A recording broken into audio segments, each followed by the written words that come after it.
The Grand Chamber of the Galactic Council was a monument to 1,000 civilizations, a breathtaking sphere of polished obsidian and shimmering, captured starlight.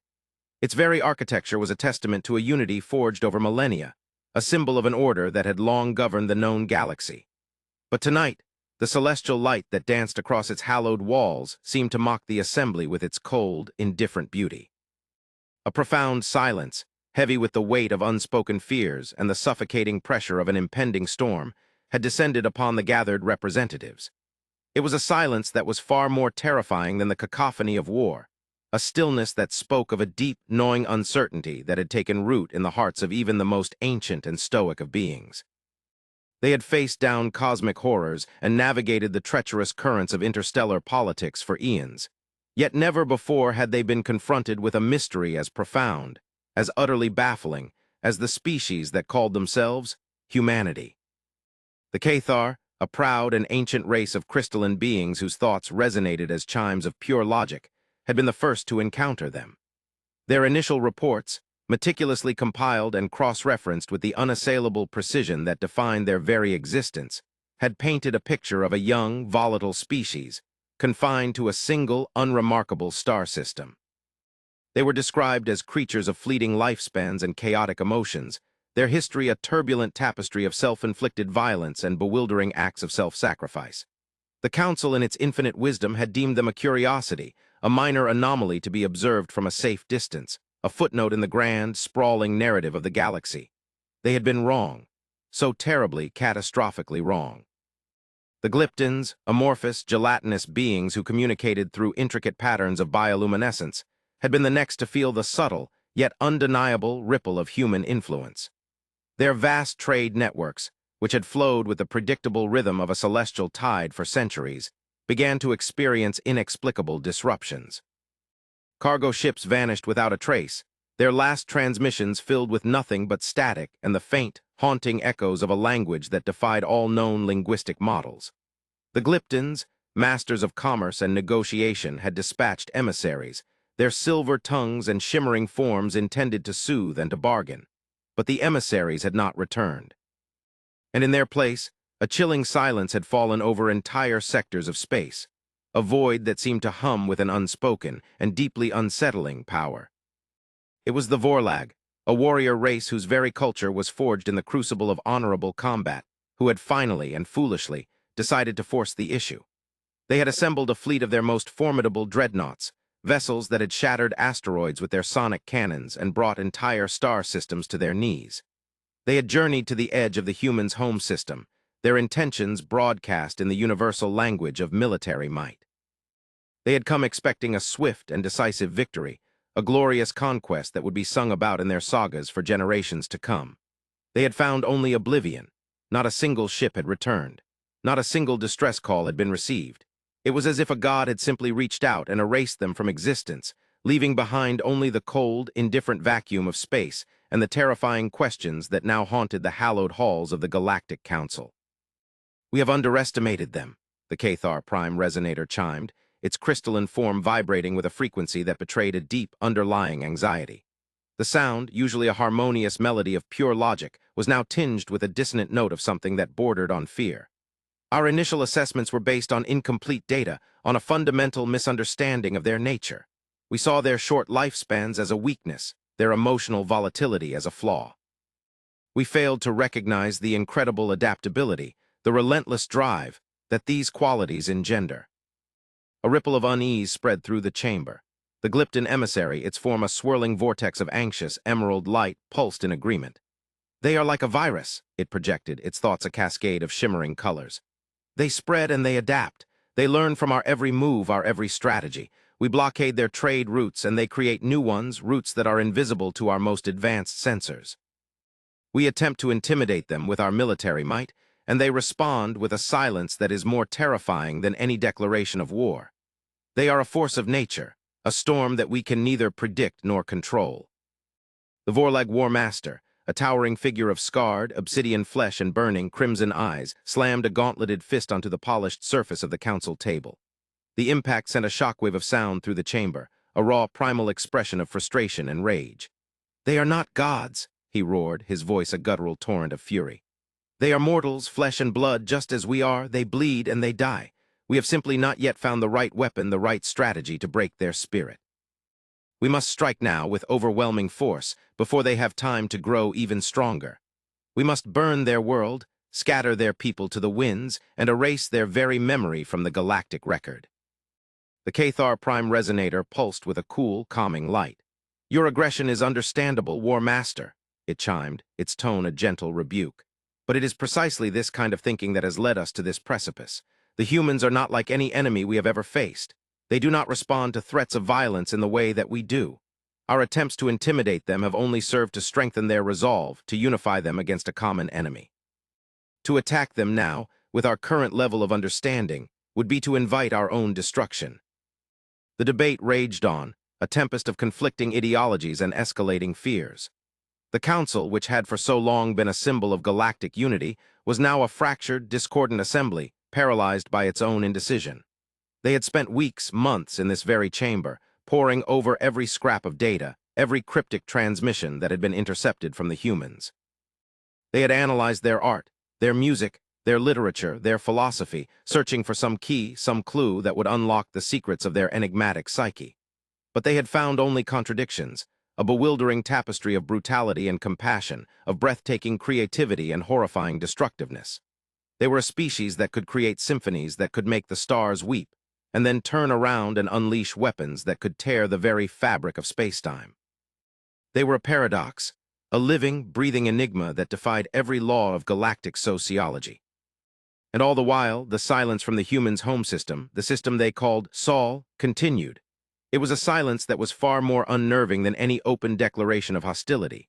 It was a silence that spoke of a calm, quiet confidence, a patience that was utterly alien to the more impulsive races of the galaxy. It was the silence of a predator, lying in wait, its eyes fixed upon its unsuspecting prey.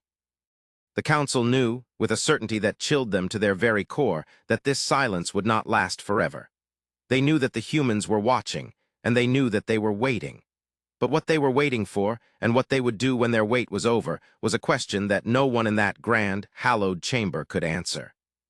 The tension in the chamber was a physical thing, a palpable force that seemed to press down on the assembled representatives, making it difficult to breathe, to think. The Vorlag War Master, his rage having subsided into a sullen, simmering resentment, paced back and forth, his heavy footsteps echoing in the cavernous space. The Glypton emissary, its bioluminescent form now a murky, troubled green, had retreated into a state of deep contemplation, its shimmering patterns a reflection of the turmoil that raged within its collective consciousness. The Cathar Prime Resonator, its crystalline form now glowing with a soft, steady light, was the only one who seemed to have retained a semblance of composure. It was the Cathar who had first proposed this course of action, this desperate, last-ditch attempt to open a channel of communication with the enigmatic humans. It was a move that had been met with fierce resistance from the more hawkish members of the Council, but in the end, the sheer, unrelenting pressure of the unknown had won out. They had to know. They had to understand. They had to look into the eyes of this new, terrifying force that had entered the galactic stage, and see what, if anything, lay behind their inscrutable silence. And so they had sent a message, not a threat, not a demand, but a simple, unadorned invitation. A request for a parley to be held in this very chamber, a neutral ground where words, not weapons, would be the currency of exchange. For weeks they had waited, their hopes dwindling with each passing day. And then, just as they were about to abandon all hope, a reply had come. A single, cryptic message transmitted in their own uncrackable code. It contained only 2 words: "We agree." And now they were coming. The thought sent a fresh wave of anxiety through the chamber. The humans, here, in this sacred space, this bastion of galactic order. It was a prospect that was both terrifying and, in a strange, unsettling way, exhilarating. They were about to come face to face with the mystery that had consumed them for so long. They were about to look into the abyss, and they could only pray that the abyss would not look back into them. A soft, almost imperceptible chime echoed through the chamber, signaling the arrival of the human delegation. A section of the obsidian floor, directly in the center of the room, began to glow with a soft, ethereal light. The light intensified, coalescing into a swirling vortex of energy that shimmered and danced like a captured nebula. From the heart of the vortex, a figure began to emerge, slowly, deliberately, as if stepping out of a dream. The assembled representatives held their breath, their multifaceted eyes and sensory organs all trained on the emerging figure. They had expected a warrior, a being of immense physical power, clad in armor and bristling with weapons. They had expected a creature of rage and fury, its eyes burning with the fires of conquest. They had expected a monster. What they got was a man. He was of average height by galactic standards, and his form was slender, almost delicate. He wore a simple, unadorned uniform of a deep midnight blue, the only insignia a small, silver emblem on his left breast, a stylized depiction of a spiral galaxy. His face was a mask of calm composure. His eyes, a startling shade of gray, held a depth of wisdom and a quiet, unshakable confidence that was more intimidating than any display of physical prowess. He was unarmed and he was alone. The vortex of light behind him dissipated, leaving him standing in the center of the chamber, a solitary figure in a vast alien space. He did not speak, but simply stood there, his gaze sweeping over the assembled representatives, his expression unreadable. The silence in the chamber stretched on, thick with a tension that was almost unbearable. The council, for all its power and its wisdom, was at a loss for words. They had prepared for a confrontation, a negotiation, a battle of wills. They had not prepared for this calm, quiet dignity, this utter lack of fear. Finally, the Cathar Prime Resonator, its form vibrating with a frequency of pure, unadulterated curiosity, broke the silence. "You are the one they call the human general," it chimed, its tone a mixture of awe and disbelief. The man inclined his head, a gesture that was both respectful and strangely regal. "I am," he said, his voice a low, steady baritone that seemed to resonate with the very air of the chamber. It was a voice that held no trace of malice, no hint of aggression, but there was an underlying current of power in it, a quiet authority that commanded attention. "We have many questions for you," the Glypton emissary pulsed, its form a shimmering, uncertain rainbow of colors. The human general smiled, a faint, enigmatic smile that did not quite reach his eyes. "I am sure you do," he said, "and I will answer them, but first I have a question for you." He paused, letting his words hang in the air, his gaze sweeping over the assembled representatives, meeting the eyes of each and every one of them. And then he spoke, his voice no longer a quiet baritone, but a ringing, clarion call that echoed through the hallowed halls of the Galactic Council, a voice that would be seared into their memories for all eternity. "You came to our home," he declared, his voice rising with each word, a crescendo of righteous fury that had been held in check for far too long. "You blockaded our trade routes, you abducted our people, you sent your fleets to our doorstep, with the intention of burning our world and scattering our children to the winds. You did all of this without provocation, without a single word of warning, without any attempt to understand who we are or what we stand for. You came to our home, and you treated it as your own personal playground, a place where you could indulge your petty squabbles and your arrogant, self-serving ambitions." He took a step forward, his eyes, now the color of a gathering storm, fixed on the Vorlag War Master.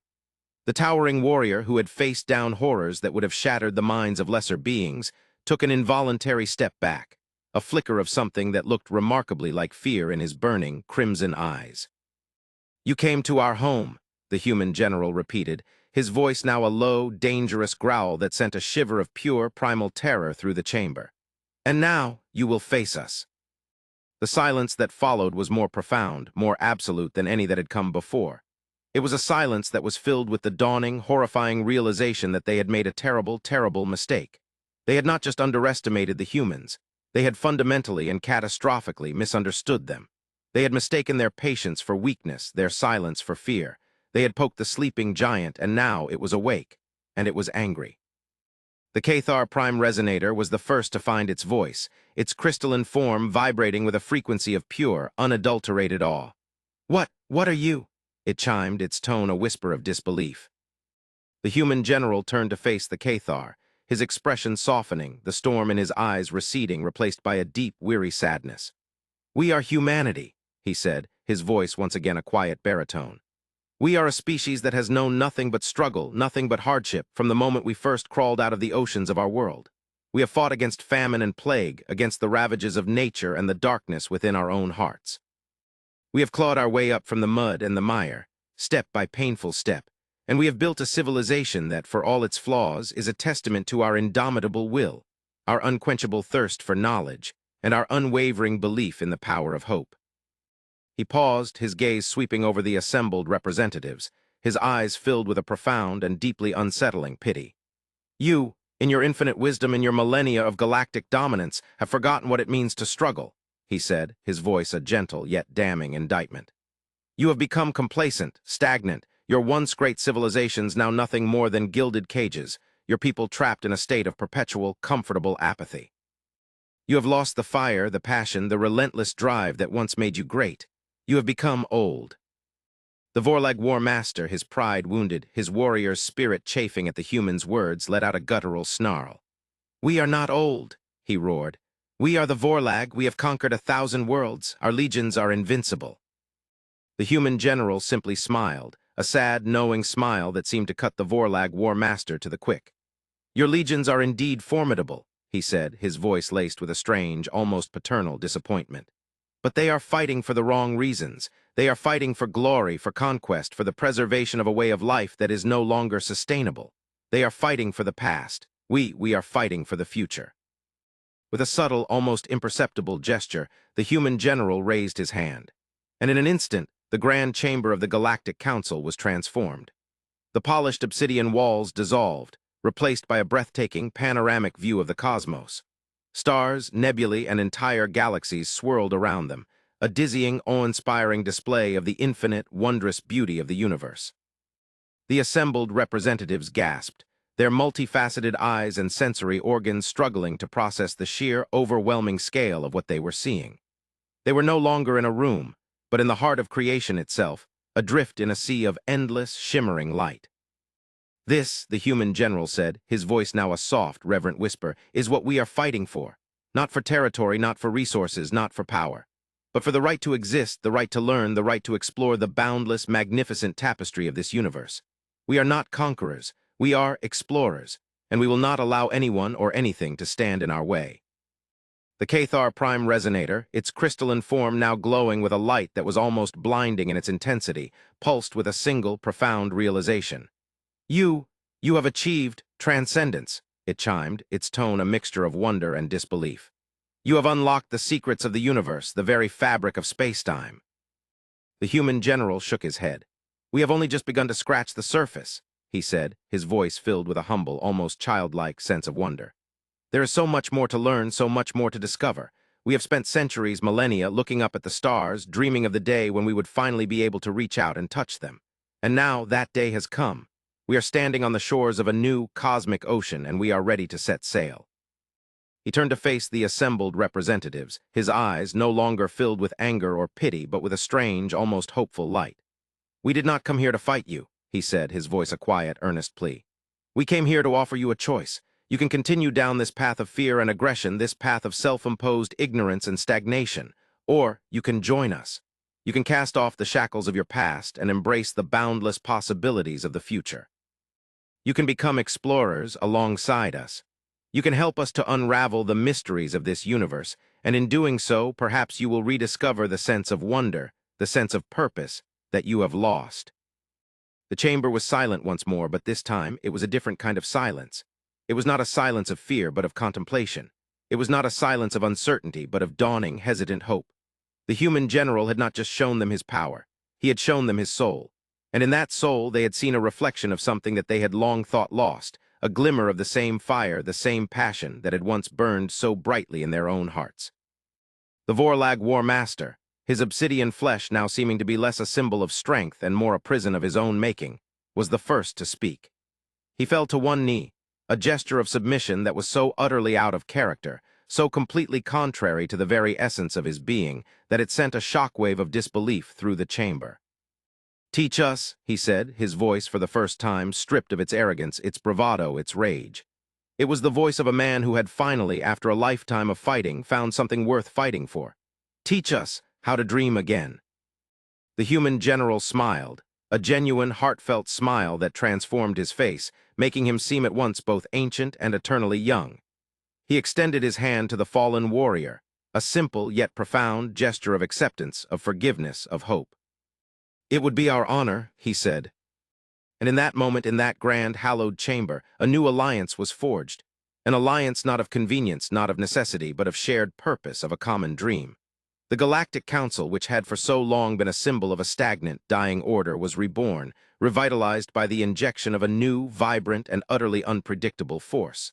Humanity had not come to conquer the galaxy. They had come to awaken it. But even as this newfound sense of unity and purpose settled over the chamber, a new, far more profound mystery was about to unfold. As the human general's hand met the Vorlag War Master's, the panoramic view of the cosmos that surrounded them suddenly flickered, as if a stone had been dropped into a still pond. A ripple of distortion spread out from a single point in the vast, star-strewn expanse, a point that had, until that very moment, been completely, utterly empty. A signal. It was not a transmission of any known kind, not a radio wave, not a graviton pulse, not any form of energy that their most advanced sensors could detect. It was something else, something older, something that seemed to defy the very laws of physics. It was a single, repeating pattern, a message that was both infinitely complex and profoundly, terrifyingly simple. The Cathar Prime Resonator, its crystalline form now vibrating at a frequency that was almost painful to behold, was the first to decipher it.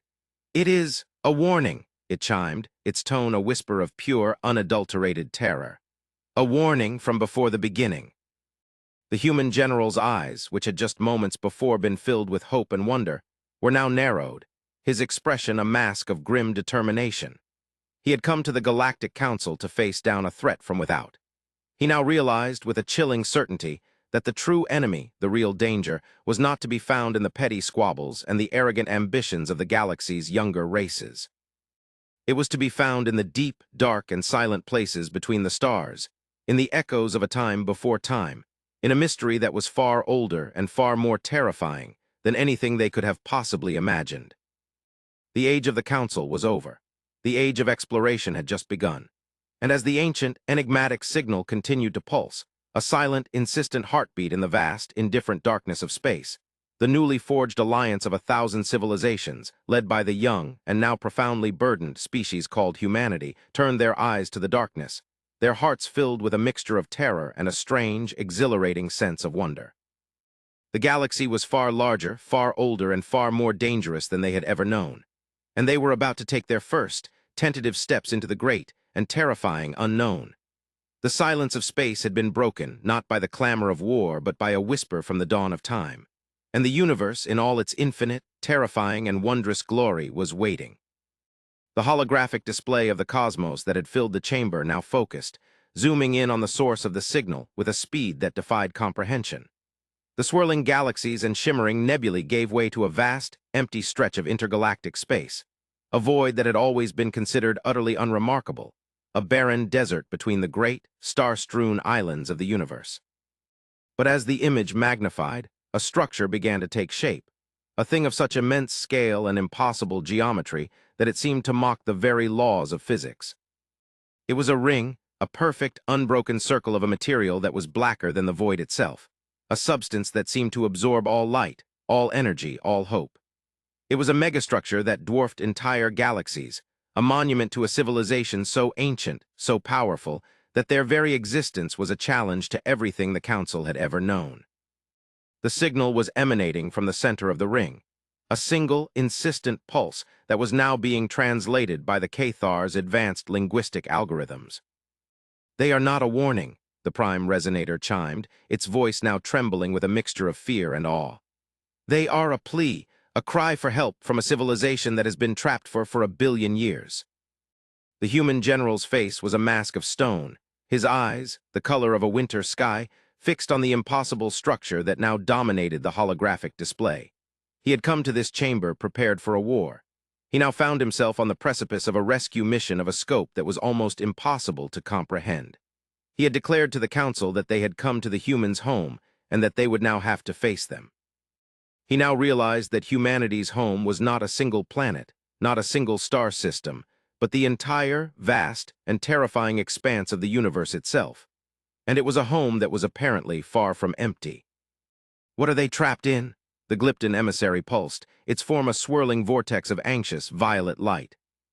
The Cathar Prime Resonator seemed to hesitate, as if the very concept it was about to articulate was too vast, too terrifying for its logical mind to process. "They are not trapped in something," it chimed, its voice a bare whisper. "They are trapped by something, a force, a presence that they refer to only as the silence. The word hung in the air, a chilling, final note in a symphony of revelations that had shattered the foundations of their reality. The silence. The very thing that they had so feared from the humans, the very thing that had driven them to the brink of war, was now revealed to be not a strategy, not a tactic, but a name. A name for an ancient, cosmic horror that had imprisoned a godlike civilization for 1 billion years. The human general turned to face the assembled representatives, his eyes no longer filled with the weariness of a soldier, but with the burning, unquenchable fire of an explorer. He had come here to make a stand. He now realized that he had been called to embark on a journey. "Our war is over," he said, his voice a quiet yet unshakable declaration. "Our true mission has just begun." And as the ancient, desperate plea from the heart of the great, dark ring continued to pulse, a silent, insistent call to arms in the vast, and now deeply mysterious, darkness of space, the newly united races of the galaxy, their petty squabbles and their ancient fears now seeming so insignificant, so utterly meaningless, turned their gaze to the new and terrifying frontier that had just been revealed to them. The age of isolation was over. The age of unity had begun. And as they prepared to venture into the great and silent unknown, they knew, with a certainty that was both exhilarating and profoundly terrifying, that the universe would never be the same again. They had come to the humans' home, and in doing so they had discovered that their own home was far larger and far more wondrous than they had ever dared to dream. And they were no longer alone in it, not by a long shot.